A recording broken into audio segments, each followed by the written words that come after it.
You spend 20 minutes editing a text message before sending it. You replay conversations for hours, analyzing every word you said. You stay quiet in meetings because someone might think you're wrong.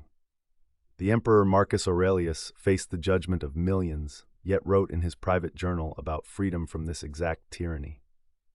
Marcus Aurelius became Emperor of Rome in 161 AD, inheriting an empire of 70 million people. He didn't seek the throne. It was thrust upon him by adoption and duty. Every decision he made faced immediate scrutiny from the Senate, the military, the populace, and the historical record itself. He ruled during constant crisis, plague, war on multiple fronts, betrayal by his closest general. The weight of judgment was literal and inescapable. Yet in his private writings, later called meditations, he wrestled with something surprisingly intimate: how to maintain inner sovereignty when the entire world watches and evaluates your every move. This wasn't a philosophical exercise for Marcus. It was survival. He had to develop practices that would preserve his sanity and moral clarity, despite being the most visible, most criticized person in the known world. What he developed became one of history's most powerful frameworks for psychological freedom. At the core of Marcus's practice was the Stoic concept of oikeiôsis, a Greek term meaning proper orientation or appropriate relationship. The Stoics believed most human suffering comes from misplaced orientation, directing your emotional energy toward things outside your control, like other people's opinions, instead of what's properly yours, your character and choices. Marcus wrote, "It never ceases to amaze me. We all love ourselves more than other people, but care more about their opinion than our own." This wasn't just observation. It was diagnosis of a fundamental misorientation.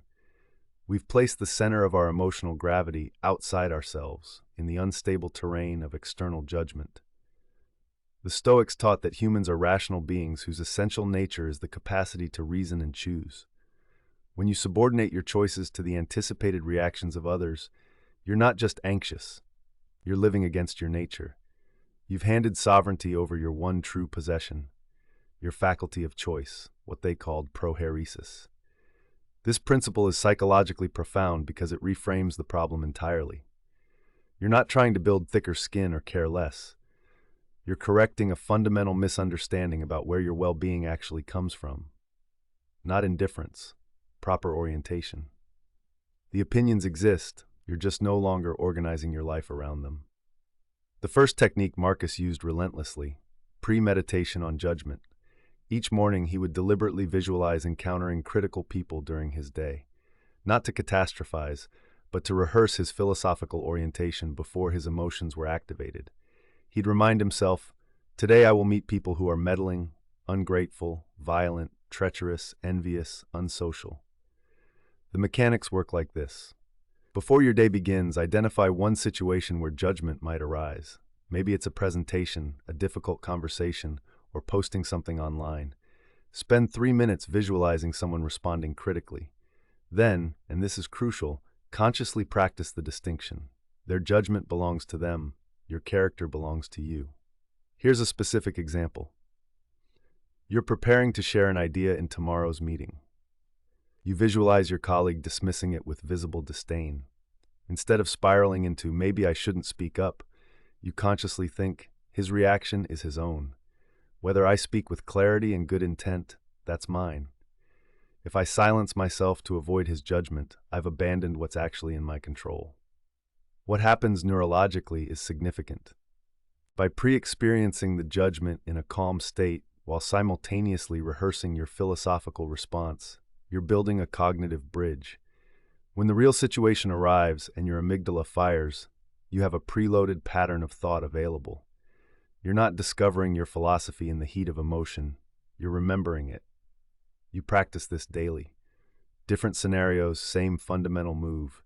Visualize judgment, then consciously reorient to what's yours. Over weeks, something shifts. The anticipated judgment loses its power to control your choices before you've even made them. You're no longer living in an imagined courtroom. The second technique comes from a passage where Marcus examined the source of judgment itself. He asked, "Who exactly are these people whose opinions I fear?" He then listed their flaws, mortality, limited understanding, not to demean them, to puncture their inflated authority in his mind. He wrote, "How ridiculous not to flee from your own wickedness, which is possible, yet try to flee from another's, which is not." The modern application: conduct what we might call a judge's audit. When you catch yourself obsessing over someone's potential judgment, write down specifically who you're imagining, name them, then honestly assess: is this person living a life I deeply admire? Do they possess wisdom I respect? Are they even thinking about me as much as I imagine? Most revelatory: ask yourself what you know about their own anxieties, flaws, and struggles. Not to judge them back, but to see them accurately as fellow humans, not as gods whose verdict determines your worth. You're collapsing the imaginary hierarchy where their assessment matters more than your own reasoned judgment. Specific example: you're terrified of posting your work online because strangers might criticize it. Do the audit. You realize you're giving veto power over your expression to people you've never met, who have no context for your journey, whose own insecurities often fuel their criticism. You're not dismissing all feedback. You're distinguishing between wisdom worth considering and noise you've mistakenly granted authority.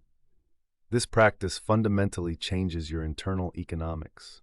You stop paying attention taxes to imaginary tribunals. When you see clearly that most judgment comes from people who are themselves trapped in fear, performing for others, lacking the life you want, their opinions naturally lose their gravitational pull. Not because you're arrogant, because you're accurate. The third technique is the most powerful. Marcus regularly practiced what Stoics called living according to nature by defining his role with precision. He would write, "I am a rational being. My function is to use reason, to act with justice, to contribute to the common good." When he defined himself by function rather than reputation, others' opinions became data, not verdicts. The mechanics: create what we'll call a functional identity statement. Not aspirational, but definitional. Complete this sentence in writing: my function as a human being is to. Focus on capacities and contributions, not achievements or status. For example, my function is to think clearly, treat people with respect, create work that solves real problems, and develop my character. Now here's the key. When you face potential judgment, you consult this functional identity. Ask not, will they approve, but does this action align with my function? If yes, proceed. Their approval or disapproval becomes irrelevant data. You're not performing for an audience. You're fulfilling a function, like a tree growing towards sunlight, regardless of who watches. Specific example: you're considering leaving a prestigious job that's destroying your mental health.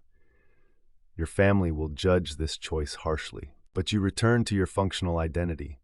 My function is to use my limited time on earth to develop into a person of integrity and contribute meaningful work. Does staying in a soul-crushing job serve that function? No. The judgment is now beside the point. What makes this so liberating is that you've replaced an impossible standard, making everyone approve, with an actionable one, living according to your nature and function. Marcus could face the Senate's criticism because he'd defined himself not as emperor who must be liked, but as rational being who must act justly. The criticism couldn't touch his core identity because his identity wasn't based on their assessment. Over time, this creates something remarkable. Your sense of self stabilizes. It's not inflated or deflated by feedback because it's not constructed from feedback. It's constructed from function and character. You become, in the Stoic sense, free. The most common pitfall with Stoic teaching on judgment is confusing it with not caring about anything. People here don't care what others think and interpret it as become a callous narcissist. This misses everything. The Stoics cared intensely about wisdom, justice, courage, self-discipline. They cared about the common good. Marcus spent his life in service. What they didn't do is subordinate their sense of right action to the fluctuating opinions of others. There's a crucial distinction. You can deeply value others' perspectives, welcome legitimate criticism, and remain open to being wrong, while simultaneously not needing their approval to act according to your principles. Wisdom welcomes input. Slavery requires permission. Another pitfall: thinking this happens overnight. Marcus wrote these reminders to himself daily for decades. His private journals reveal a man constantly catching himself falling back into reputation seeking, then reorienting. This isn't a destination, it's a practice. Some days you'll catch yourself editing that text message for 20 minutes. That's when you remember proper orientation. The final pitfall is using stoicism to justify staying in toxic situations. I shouldn't care what my abusive boss thinks, so I'll just endure it stoically. No. Stoicism teaches you to distinguish what you control. You control whether you stay. Sometimes wisdom isn't transcending your reaction to judgment. It's removing yourself from environments where your dignity is constantly undermined. Think about what Marcus faced. An empire watching every move, historians recording every decision for millennia. He couldn't escape visibility. Yet in his private writings, he barely mentions his reputation. Instead, he obsesses over whether he acted justly today, whether he maintained his character, whether he stayed oriented toward what was truly his. 2,000 years later, we face different judges, Instagram metrics instead of Roman senators, performance reviews instead of Senate votes, but the psychological trap is identical. We've placed our peace of mind in other people's hands. We've mistaken visibility for purpose. We've forgotten that our character is the only thing that travels with us from one moment to the next. The three techniques work together as a complete reorientation. You premeditate judgment to build cognitive patterns before emotion hijacks you. You audit your judges to collapse their false authority. You define yourself by function to create an identity that's evaluation independent. Each practice strengthens the others. Each returns you to proper orientation. What changes isn't that people stop judging you. They won't. What changes is that you stop organizing your entire existence around preventing or managing their judgment. You stop living in an imagined courtroom. You start living in reality, where you have limited time, actual work to do, real relationships to nurture, and a character to develop. Marcus wrote near the end of his life, "You have power over your mind, not outside events. Realize this, and you will find strength." The outside event is their judgment. It will come. Your power is in your orientation to it, not indifference, proper relationship, not thick skin, clear thinking about what actually determines a life well lived. Start tomorrow morning. Before you check your phone, before the world's judgments flood in, spend 3 minutes in premeditation. Visualize one moment of potential judgment. Practice the distinction. Their opinion is theirs. Your character is yours. That's not ancient philosophy. That's how you begin the day as a free person. If this gave you something to think about, I'll see you in the next one.